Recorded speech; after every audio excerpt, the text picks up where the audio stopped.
भोजपुरी गायक खेसारी लाल यादव को लगा बड़ा झटका। अगले 2 साल नहीं कर पाएंगे गाने का काम। भोजपुरी गायक और एक्टर खेसारी लाल यादव को कोर्ट के एक फैसले से बड़ा झटका लगा है। कोर्ट के फैसले के मुताबिक खेसारी लाल यादव अब 30 सितंबर 2025 तक global music junction private limited को छोड़ अन्य कंपनी के लिए गाना नहीं गा सकेंगे।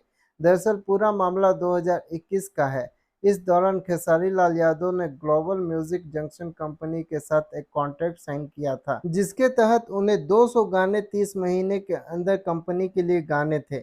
इसके एवज में कंपनी खेसारी लाल यादव को 5 करोड़ रुपए भी दिए थे। हालांकि खेसारी लाल यादव कॉन्ट्रैक्ट के मुताबिक काम नहीं कर पाए। उन्होंने कॉन्ट्रैक्ट का उल्लंघन किया और मामला दिल्ली हाई कोर्ट पहुंचा। कोर्ट ने खेसारी लाल यादव के खिलाफ फैसला सुनाया।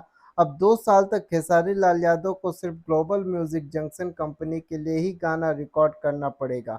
कोर्ट का फैसला आने के बाद खेसारी लाल यादव सामने आए थे।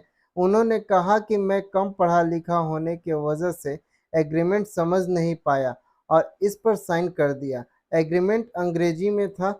इस दौरान खेसारी लाल यादव ने अपने मैनेजर विवेक सिंह पर कई आरोप लगाए।